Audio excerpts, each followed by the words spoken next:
that tanky. If they're ever caught out, they are just going to be bursted down by Team Secret Wales.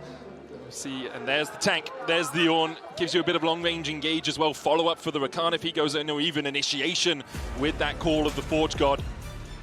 And gives you okay scaling with the ornaments that you can pick up later on. I mean, certainly, yeah. He's picking for comp for sure right here, bringing the last piece to the puzzle for those team fights. Don't want to get too low here, and every little bit of extra harassment. We are going to see the Rakan move from Alvaro, of course, towards mid lane. Jumps onto Dire, who flashes away immediately. Gleaming Quill for a little bit of healing there onto Jojo. Mirwin beginning to back off, has popped a potion. As that Doran shield as well, while in the mid lane, the catch! It's Kiana with Burst Blood. Elyoya will get it. The dive on the bot side, it's enough. Great tanking from Taki with the cannon. Good spot there, Dagda. Not going to go for the Razor, but instead going towards that mid lane. Jojo doesn't have the flash. Dire doesn't have one either. Histo looking for the Q3 knock up here. We'll be able to get the chase continues with that Rune Prison and overload and auto needed. Histo takes it. Red buff, the buff that secures it there for Team Secret Wales. As he's holding that wave, he's actually just tanking the tower. With Mirwin not being level 6, there's no threat of a call of the Forge God. You still have flash as well for Pun, and by holding that wave where it is, it's going to push slowly towards Pun. Yeah, and since Pun has his level 6, the Renekton all-in is really threatening. Even though you get low, Renekton is below 50%, then you get a lot of this extra Fury generation, and you're even more threatening. So, pull the wave a little bit. Mirwin does have the Bramble Vest, though. Flash away from Mirwin. As you say, Mirwin did build that Bramble Vest, but it's a flash for flash and the ultimate out of Pun. Taki looking for a flank here. No vision for MKOI in their red side jungle. There's a ward in that Tribush, but Elyoya, he's flanked. Histo stepping forward. They don't know. Taki's here. Pop Blossom. The Blast Cone available. Supreme Display his talent. Will get the double stun, and the Blast Cone out by Elyoya gets him to safety. But still, they're getting so much gold. Call of the Forge got used by Mirwin just to clear out the wave here. Doesn't kill off all the minions, though. There's a couple of casters still there. Histo diving in onto Mirwin, who does have the flash. Ace in the hole is going to connect onto him, and Histo looks for the chase. Meanwhile, on the bot side, Pun surviving. There's no dive materializes for MKOI. A kill, and what will be a tower for Team Secret Wales on the top side. The long extended lane on top side, too, should be Pun favored. He's got his Black Cleaver done, so Renekton can continue to get the early push. Pun with a 2-level lead over Mirwin, pops the Dominus and looks for the chase. Slice and dice forward, Mirwin having to use the flash to get away. Do it, Pun! Carla the weak! Pun finds it, now is going to get collapsed on by the rest of MKOI with a TP coming in, but they have to invest so much to kill off this Croc. It's about sending that message, you know. He has domination in the side lane. I think that is indicative of the most impressive thing I've noticed with Team Secret Wales over the last couple of days. Their willingness to step back on a side lane. Dire now beginning to step back up as he tries to clear out the wave. Elyoya waited. Miasma down. Petrifying Gaze coming out as well. There's Supreme Display talent, and that's a caster curse if I've ever heard one. TP comes out from Pun, but his mid lane is already dead. Alvaro trying to get away. Cleanses out. And the wind becomes lightning slow. The outgun being started by Dire, but I don't really think he's looking for it. We saw this similarly in game 1 as Taki's caught out a little bit. Well, I do kind of walk away. True Shot Barrage comes out. Taki's almost down. Oh, the Mystic Shot blocked. He goes just wide. Call of the Forge God. Taki flashes. Crescent Guard used by Histo as well. He has a Blast Cone to get out. Histo jumps onto Alvaro. Elyoya on that front line. TP coming behind from the rise here. Crescent Guard, Supreme Display talent coming out as well as Histo dives onto Alvaro. Pop Blossom not finding anyone. A 3-man Petrifying Gaze as Jojo begins to turn on the Twin Fangs. Dire on the flank. MKOI 5v4 in their favor as Dire begins to walk away with that phase rush. Super having to flash out. Call of the Forge God coming out as well. Ace in the hole. Not blocked. Super down.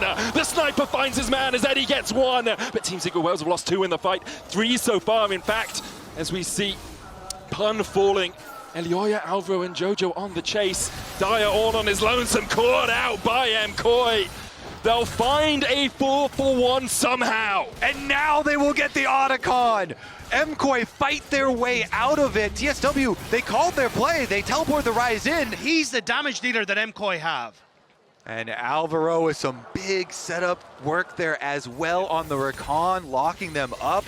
I feel like they just have way more useful tools in the game now looking forward. Since we're past 25 minutes, their team fight is insane. Their ability to pick you off. Elyoya jumping in with the audacity. Dire's going to try and get out with the Realm Whip here, but the quickness and the miasma for the grounded effect. MKOI find their man in the side lane with a TP coming in. The wave not quite in the position for MKOI to go for an immediate dive. End up getting the kill and a summoner spell from Pun as well. That is perfect now. Taki and Eddie. Forge God onto Eddie. Super. Look at the Essence Block, the knockup coming in as well as Super and Mirwin team up to take down the Kate. Just past the 25 minutes, you know, it doesn't seem like they're really able to keep up with this side lane pressure or anything for them. Pun gonna step forward here. Mirwin waiting for him. Gets the knockup, Miasma down as well. No slice, no dice. Ooh. And there's the petrifying gaze. Pun stares into the eyes of Jojo, who takes down his name in his book. Absolutely melts it. Elioya and Alvaro there too. Super trying to see if anyone comes in. Looks like Team Secret Wales have given up the Ghost on the Baron. Instead, they'll try and take a tier 2 on the bot side, and they should be able to secure it with Eddie coming across to help out Dire. I like this response from Super. It doesn't actually go towards the Baron. Instead, he goes towards the top turret, answering tip for tap plus the Baron now. Avoids the call of the Forge Court, but MKOI still have 3 players in that mid lane. We'll take another tier 2 off this push. What far do they want to chase, though? You can see Alvaro is still looking to interrupt these resets, and Jojo and Elioya could also try and collapse onto the bottom side. Eddie's still here. He's still trying to get onto Super. Doesn't really have the defenses. Jojo stepping forward with that Miasma once again. The Crescent Guard down, TP coming out as Mirwin looks to help out his team. Supreme Decided Talent not going to get any stuns. Team Secret Wales on the back foot. The Mystic Shot's not enough to take down Pun, but now with the tower pushing in, with the minions pushing into the tower, in fact, that will be an inhibitor tower in the mid lane. Eddie trying to flank, not something you often see a Caitlyn do. Looking for the hunt, Elioya chases him and Eddie gets him! The shutdown, Elioya tried to make a fancy play with his flash. Now a TP behind by Team Secret Wales. It's going absolutely disastrously for MKOI and Team Secret Wales. They're turning into sharks as they're seeking and hunting for MKOI, but the mistakes were there, and now Super washes in the Mystic Shot wide as Ezzy dances away from it. In the end, Team Secret Wales will just settle for the Drake. We're seeing them push top again. We've got Renekton with teleport ready, and Pun is trying to split push. Quickness, supreme display of talent, and the true shot barrage is a 2-shot barrage. As MKOI find a couple of kills, they're going to chase onto Eddie as well, who's able to avoid the edge of the knock-up there from MKOI. Realm Warp out by Dire. Looking to try and get someone to that backline. Pun needs to get back quickly because MKOI are knocking on the Nexus to even out this series. Yeah, is that going to be it with the Baron buff? MKOI can push in. There's so little left here for Team Secret Wales. MKOI see their moment to push us to game number 3. Pun, Dire, and Eddie. Dire straights for them in this game. Can they defend? Pun goes in, dodges away with the slice and the dice. Pun chipped away out, and MKOI are going to back away. 12 seconds on Histo. Taki back up. Because that Baron buff is going to make it so easy for them to huff and puff and blow it over. Baron begun by MKOI, and as soon as you see Dire stopping his recall on the bot side, you know Team Secret Wales are not going to challenge for this. I'm surprised you put the 4 MKOI in there. Yeah, I was like, oh, it could do. You never know as MKOI push in with these super minions. Team Secret Wales trying to defend. Flash, Petrifying Gaze into the Quickness Crescent Guard with a good knockback out. The Pop Blossom coming out as well, but Histo's already down. And MKOI all still incredibly healthy. Elioya diving in for a triple to his name.